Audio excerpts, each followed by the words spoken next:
Welcome to Left, Right, Center, where we are covering Colorado politics first on CBS News Colorado. I'm political specialist Shaun Boyd. We continue to highlight Denver mayoral candidates this week with a focus on the candidate who has led the race in the only two public polls.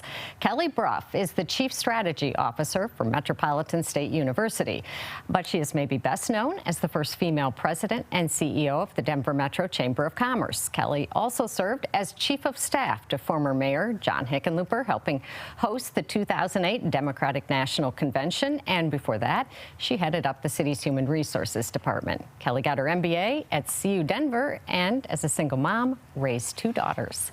Kelly, welcome to Left, Right, Center. Good to see you again. Great to see you. Thanks for having me. So you are leading in fundraising, and as I mentioned, leading in the only two public polls that have been released so far. Is frontrunner a title where you want to be in a city where the frontrunners don't do so well in the runoffs? And what do you think of all this independent expenditure money that is being spent? Yeah. Listen, how I'm looking at the campaign is 60% of the voters still haven't decided, so I don't think anybody's a front runner yet. And my goal is to make sure they know who I am and why I'm running.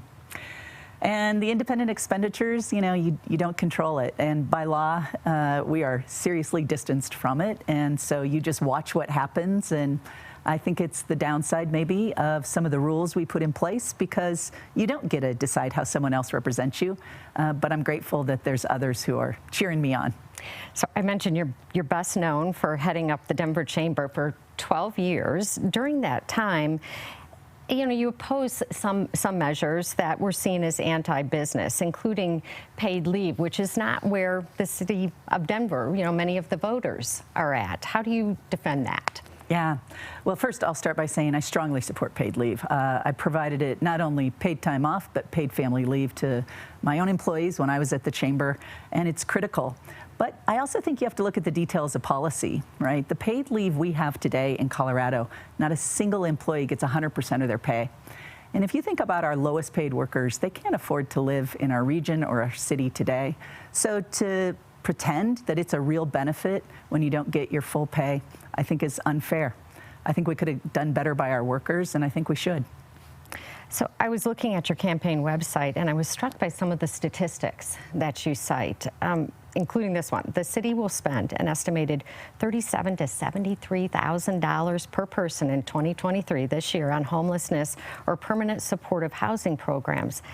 I'm not sure how you arrived at it, but it is staggering. And you have said, too, that we need to invest more in support services and case management. Is that spending sustainable, though?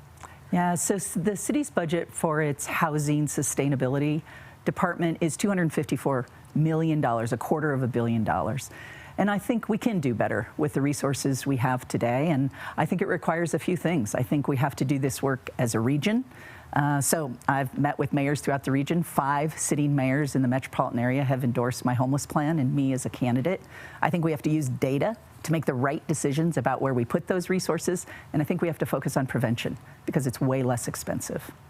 Do you think housing is a right? And should the city fund permanent supportive housing for everyone who wants it, even if they refuse to get treatment for addiction or mental health issues, or refuse to get a job even?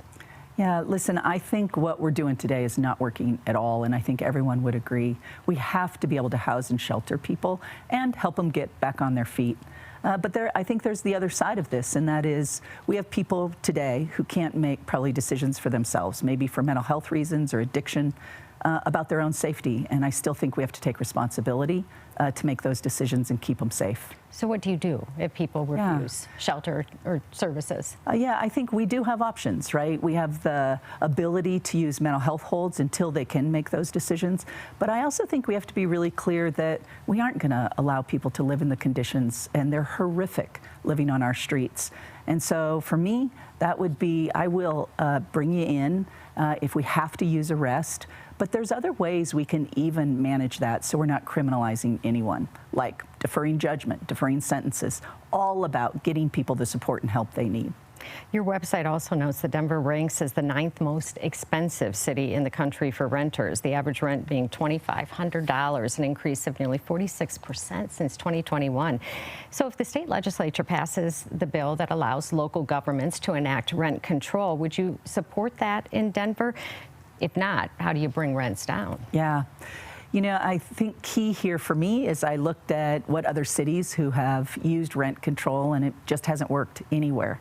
What we know is we have to increase supply, and rent control doesn't result in an increase in supply. And the estimates today are somewhere around 40,000 units. I think we have the opportunity for the city to take lead on some of the kind of units we need in partnership with the private sector and nonprofits, but actually build the housing units. And it's a supply issue, and that's what I'd focus on. Talk about your plan to build more housing, because you have some interesting ideas, building some housing above existing parking lots, for example, city-owned land. Yeah, and when you focus on publicly owned property, it's like land banking or a land trust, so you remove the cost immediately. And one of the huge gaps for our city is we don't have any real condos in the market, that entry-level product that allows people to own a home.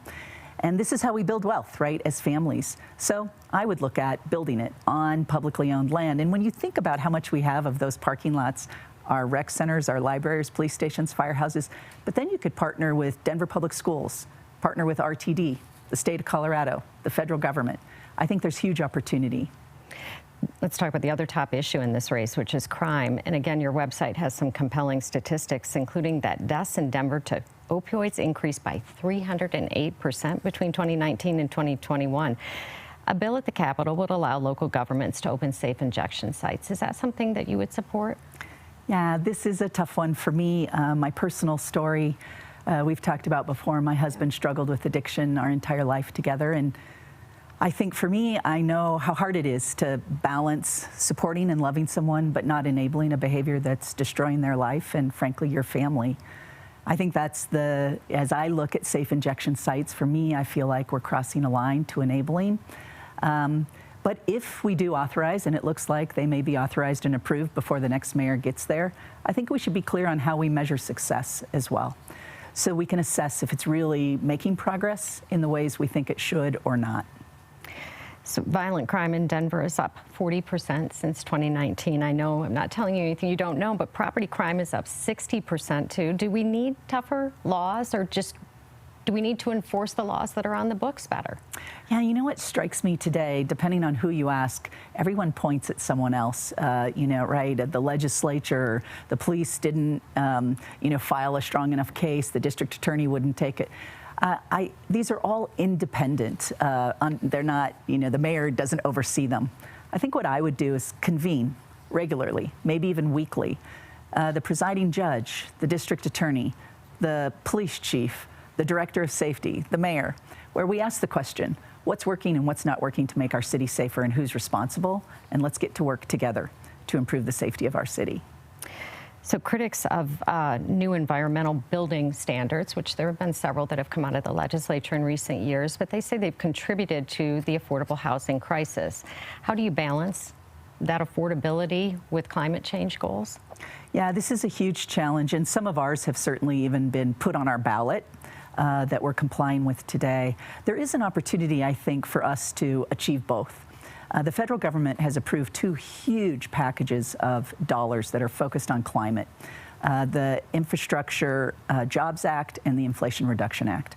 I'd focus on bringing that money back to Denver so our residents benefit from it, and we start to address these issues and meet these goals, but also build for a future that's sustainable. Do you have any specific ideas what you would do with the dollars that Denver would get? Because there is $13 billion in clean investment coming to Colorado, right? Yeah, yeah. I think this is one of the things President Biden has said is 40% of those dollars need to go into community who has had the greatest negative impacts historically. I would be focusing just on that. Like our Globeville, Elyria, Swansea, GES neighborhoods. What should we be doing up there to build sustainably in the long term? And frankly, it'll save those residents money as well. So we talked about the independent expenditures, taking out an ad for you. You have your own ad as well, and in it, it sounds like you know a thing or two about snowplows. So do you support plowing Denver's side streets? It has been something that's been up for debate. And if you do, how would you pay for that? Yeah, well, you'll be happy to know I'm still fiscally responsible, even if I'm pro-plow. And it was a great experience plowing on the runways. That said, I'd stick with the policy we have in Denver today. For me, this is just about being financially smart. And when we get it right, the policy is when there's predicted 6 inches or more, we do plow those side streets. And the key is we just need you all to have better predictions so we can get our policy right. Okay, I'll share that with the meteorologist. So you were here for the DNC and you helped in hosting that. Should Denver try to host another political convention or the Winter Olympics? Yeah, these are opportunities I think we really have to, as a community, talk about the upside and the benefit. The truth is the 2008 Democratic National Convention was hugely beneficial. It helped us enter the Great Recession in a much stronger place, and frankly, I think come out faster because of it. So one of the issues, controversial ones facing the city right now, is lifting the conservation easement on the Park Hill Golf Course. Is that something you support? Yeah, this one took me a while to decide, and I think I met with 24 people to understand the issue for the last 20 years. Let me sum it up this way. I think when you look at the location, the community benefits agreement, the reality that only a judge can remove that easement. We'll wait for the court case, but I will vote yes because I think our housing is a moral crisis today, that so many of our residents are spending significant percentages of their income to live in our city, and they're just not going to be able to afford it. We have to increase density and affordability. And, you know, this location is half a mile from a light rail station along Colorado Boulevard, and we'll get the city's 4th largest park out of it. I'll vote yes. All right. We start with housing, we end with housing. Thank you so much for coming on Left Right Center, Kelly. Welcome back to Left Right Center. Joining me are analysts, Republican Dick Wadhams, Democrat Mike Dino. So you heard my interview with Kelly Brough just a bit ago. So she dismissed any notion that she is the front runner in this race. And she's right, 60% of voters are still undecided, but still she leads among those who have made up their minds at this point, if it's only 5% or whatever it is. What's more, she got a big endorsement this week. Tattered Cover bookstore owner Kwame Spearman dropped out of the race and endorsed Kelly. So how much does that help her? Well, I think it's all good, you know, to get whatever you can right now with the ballots having dropped. Yeah. We got ours at home, and my wife's already ready to turn hers in. And so these things are incremental in their value. It's a bird in the hand. I mean, to me, if Kelly got in the runoff and Kwame got 4 or 5% of the vote, I would have loved to see those voters automatically accrue to her. But the reality is, this is a good thing for her to have happen. Dick? Well, when you have this bunch up of all these alleged front runners, it's a game of inches, and I would take any inch I could get at this point. So I think it was smart to go ahead and roll it out. And listen, he's a very credible guy, and I think he did well in the debate. So I think he was starting to make an impact. So this helps her. Yeah, I agree. He's kind of been a standout in those debates, forums that we've seen so far. You know, I think about Kelly's time in City Hall. Does that help or hurt her? And also her time, you know, I talked to her about being CEO of the chamber too, and she's had to take some positions as CEO of the chamber that maybe aren't in line with where Denver voters are. That is probably the biggest area of vulnerability, Shaun, the chamber. It's not, you know, those endorsements are fine, but she did have to take some positions that are contrary to probably what Denver County, the Denver County Liberal Democratic dominant element would not like. So she's probably going to have to, as we get deeper in this, and especially in a runoff, she's going to probably have to defend those positions. Well, and I think Dick mentioned the runoff, and if she finds herself in the runoff, that's where her experience will really shine through. We've kind of belabored the point, but we think likability is a big deal in this general election. But when you get in the runoff, the voters really dig down and say, who's capable of doing this? Who's done it? And certainly in all the campaigns I've ever been involved in the runoff, they look at your credentials. And being in the mayor's office is going to be a big one. Right. You mentioned that the ballots dropped this week. At the same time, Denver Post endorsed Mike Johnston. Is that a big deal? Well, I think that makes him the front runner. I mean, Really? it's kind of a big deal. Well, he's also almost over $1 million from an independent PAC supporting him. He's doing well in the fundraising. And what we've seen in the forums recently, I mean, they're all going after him for the most part. Yeah. And so that kind of gives him the front runner status. So Denver voters read the Denver Post, and it Sure. influences them, you think? No doubt about it. A lot of liberal Democrats in Denver read the Denver Post, and so they're going to read that. Now, she got the endorsement of the Denver Gazette, and in fact, they endorsed her twice. They endorsed her, then they came back and said, not only do we endorse her, she's the best person on crime. So, and so that doesn't hurt. But no, that's a significant move for Mike, and this thing is starting to come down to 3 or 4 candidates, I think, Shaun. Starting to take shape, Yeah, finally. I do. At the very end. Yes. Yeah.